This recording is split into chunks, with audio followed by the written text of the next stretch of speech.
15వ వచనం. ప్రభువా, నీవు దయాదాక్షిణ్యము గల దేవుడవు, దీర్ఘశాంతుడు, కృపా సత్యములతో నిండినవాడు. నా తట్టు తిరిగి నన్ను కరుణింపుము, నీ సేవకునికి నీ బలం అనుగ్రహింపుము, నీ సేవకురాలి కుమారుణ్ణి రక్షింపుము. యెహోవా, నీవు నాకు సహాయుడవై నన్ను ఆదరించుచున్నావు. నా పగవారు చూచి సిగ్గుపడినట్లు శుభకరమైన ఆనవాలు నాకు కనపరచు.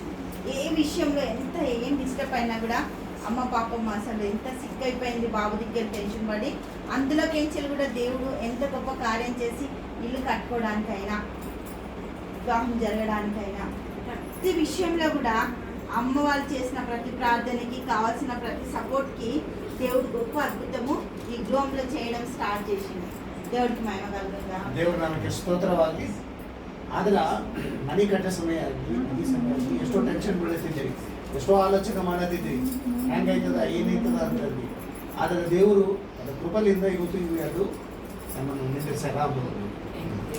దేవునికి మహిమ కలుగుగాక. అయితే దేవుడు ఒకటే చెప్తుంది, ఏంటి అంటే ప్రతి విషయంలో కూడా మనకి ఏం కావాలో ఆయన అన్ని సమకూరుస్తాడు. దేవుడు ನಮ್ಗೆ ಏನು ಬೇಕು समस्त वाला समकूर, हमको क्या चाहिए हमारे प्रभु सब कुछ अपने लिए लाके रखेंगे. దేవునికి మహిమ కలుగుగాక. 87వ అధ్యాయము 7వ వచనం చూద్దాం. పాటలు పాడుచు వాయిద్యములు వాయించుచు మా ఊటలన్నీ నీయందే ఉన్నవని వారందరూ. దేవుడికి మహిమ కలుగుగాక. ప్రతి విషయంలో ఎక్కడ పోయినా ఏది కావాలన్నా మనం ఏం చేస్తాం, ఇప్పుడు కొన్ని వాటర్ మీకైతే రియల్గా ఉంది కదా బాయ్, మనం ఏం కావాలంటే వాటర్ తీసుకుంటాం, మళ్ళీ రేపు మార్నింగ్ లోపల మళ్ళీ కొత్త వాటర్ వచ్చేస్తుంది కదా. అట్లా దేవుడి దగ్గర మన కోసం రిజర్వ్ చేసి పడు అన్నీ కూడా రిజర్వ్ చేసి ఉందట. ఏది కావాలన్నా అక్కడి నుంచి ఆయన దగ్గర నుంచి తీసుకోవాలంతే. మనం అది తవ్వుతూ ఉండాలి. అంటే వర్డ్ ఆఫ్ గాడ్ చాలా రీడ్ చేయాలి, వర్డ్ ఆఫ్ గాడ్తో మన టైం స్పెండ్ చేయాలి.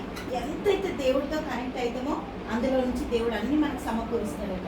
దేవుడికి మహిమ కలుగుగా. ಯಾವ ರೀತಿಯಲ್ಲಿ ಬಾಯ್ದಾಗ ಇವತ್ತು ನೀರು ತೆಗೆದ್ರೆ ಮತ್ತು ನೆಕ್ಸ್ಟ್ ಡೇ ಹೊಸ ನೀರು ಹೆಂಗೆ ಬರ್ತಾವೆ, ಹಂಗೆ ದೇವ್ರ ಬಳಿ ಆಶೀರ್ವಾದಗಳು ಬಿ ಎವ್ರಿ ಡೇ ಹರ್ ದಿನವೂ ಹೊಸ ಹೊಸ ಆಶೀರ್ವಾದಗಳು, ನೂತನ ಆಶೀರ್ವಾದಗಳು ನಮ್ಮ ಸರ್ಕಾರ ಸಿದ್ಧ ಮಾಡಿ ಇಕ್ಕಿದ್ದಾರೆ. ಅದಕ್ಕೆ ಬೇಕಾದ್ರೆ ಏನು ಮಾಡಬೇಕು, ನಾವು ಅದಕ್ಕೆ ಕೇಳಬೇಕಾಯ್ತದ, ಪ್ರಾರ್ಥನೆ ಮಾಡಬೇಕಾಯ್ತದ, ವಾಕ್ಯ ಓದಬೇಕಾಯ್ತದ. ಯಾಗಾದ್ರೆ ನಾವು ವಾಕ್ಯವು ಪ್ರಾರ್ಥನಾ ಮಾಡ್ತೇವೋ ದೇವರು ದಿನ ಹರ್ ಸಮಯ ನಮ್ಗೇನಂದ್ರೆ ನೂತನವಾದ ఆశీర్వాదాలు కొడక సిద్ధವಾಗಿ ఇర్తారు. ఓన్లీ ನಾವು ಕೇಳೋದು మాత్రమే ఆలస్య. దేవుడికి స్తోత్రం. దేవుడు మనం అడగడానికి ఎంతైతే అన్ని సమకూర్చిందో రెడీగా ఉన్నాయి. ఇప్పుడు మనం ఏం చేస్తాం, వంట అంతా చేసి పెడతాం, పిల్లలు అడగగానే ఎట్లా పెడతాం, తొందరగా తీసుకెళ్ళి ఫుడ్ పెడతాం వాళ్ళు అడగంగానే. అట్లానే మన తండ్రి కూడా మన కోసం అన్నీ పర్ఫెక్ట్గా చేసి పెట్టింటారు. కాకపోతే అడిగి దేవానికి స్తోత్రం, నువ్వు నాకు ఇచ్చినావు, ఆ ఊటలన్నీ నీ దగ్గర ఉన్నాయి, అందులో నుంచి మేము తీసుకుంటున్నామని ఎప్పుడైతే మనము క్లెయిమ్ చేస్తామో దేవుడు ఆ బ్లెస్సింగ్ రిలీజ్ చేస్తాడంట. ఎప్పుడైతే మనం వాటిని అడుగుతామో, వాటి మీద ఆశ పెట్టుకుంటామో, అవన్నీ line by line by line by మన జీవితాల్లోకి వస్తాయంట. దేవునికి మహిమ కలుగుగా. ಆದರೆ ಯಾವ ರೀತಿಯಲ್ಲಿ ನಾವು ಮನೆಯಲ್ಲಿ ಅಂದ್ರೆ ಪ್ರಿಪೇರ್ ಮಾಡ್ತೇವೆ, ತಿನ್ನಕ್ಕಾಗಲಿ ಊಟಕ್ಕಾಗಲಿ ಏನು ಮಾಡ್ತೀವಿ. ಆದರೆ ಪ್ರಿಪೇರ್ ಮಾಡಲಿಕ್ಕೆ ಮಕ್ಕಳು ಯಾಕೆ ಕೇಳ್ತಾರೆ, ಯಾಕೆ ಕೇಳಿದ್ರೆ ಅವ್ರಿಗೆ ಸಿದ್ಧ ಮಾಡಿರ್ತೇವೆ, ಎಲ್ಲ ಸಮೃದ್ಧಿಗಳನ್ನು ಮಾಡಿಕ್ಕಿ ಸಿದ್ಧ ಮಾಡಿರ್ತೇವೆ. ಮಕ್ಕಳು ಕೇಳ್ತಿದ್ದಿ ಅವ್ರು ಅದೇ ರೀತಿಯಲ್ಲಿ ದೇವ್ರು ಬಿ ನಮ್ಮ ಸಲಕ್ಕೆ ಎಲ್ಲ ಸಿದ್ಧ ಮಾಡಿಕ್ಯಾರ. ಆದ್ರೆ ನಾವು ದೇವ್ರಲ್ಲಿ ನಾವು ಪ್ರಾರ್ಥನೆ ಮಾಡೋದು, ದೇವರಿಗೆ ವಾಕ್ಯ ಓದಿ ಕೇಳಿದ್ರೆ ಎಲ್ಲ ನಮ್ಗೆ ಸಮೃದ್ಧಿವಾಗಿ ಕೊಡ್ಲಾಕ ನಾನು ರೆಡಿ ಇರ್ತಾರೆ. ಕೇಳೋದು ಮಾತ್ರ ನಮ್ಮಿಂದ ಇರ್ತದೆ.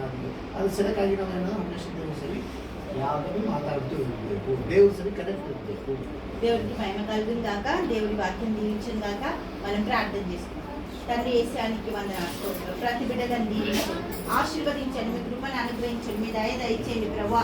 నీ మేలుతో నింపండి తండ్రి. నువ్వు తప్ప ఆధారం లేని బిడ్డలకు జీవితాలకు నీవే సమస్తము సమకూర్చండి తండ్రి. నజరేయుడైన యేసు నామములో ప్రభా, నీ ఊటలో నుంచి బిడ్డలు నీళ్లు చేది తీసుకున్నట్టు ప్రభా, ప్రతి ఒక్క బిడ్డలు వారి యొక్క జీవితాలకి ప్రభా, చిన్న పాపకి మంచి ఫలాలు, గర్భఫలం దయచేయి తండ్రి. నాయన నీ కృపను అనుగ్రహించండి తండ్రి. నాయన బాబు కూడా తండ్రి, నాయన రీసెంట్గా మ్యారేజ్ అయ్యి ఉండగా ఆ పాప గర్భం కూడా తెరవండి, మంచి కుమారులను కుమార్తెలను అనుగ్రహించండి. ఈ కుటుంబం మన్మన్లు మన్మరాలతో నింపండి ప్రభా. సిస్టర్ని కూడా దీవించండి, బ్రదర్ని దీవించండి, వచ్చిన అల్లుళ్ళు కోడలు ప్రభా, బిడ్డలు తండ్రి, నాయన సమస్తం సమకూర్చండి తండ్రి. మమ్మల్ని అందరినీ కూడా మీ ఆస్థలకి అప్పగించుకుంటుంటారు. యేసు నామంలో ప్రార్థిస్తున్నాము తండ్రి. ఆమేన్, ఆమేన్, ఆమేన్.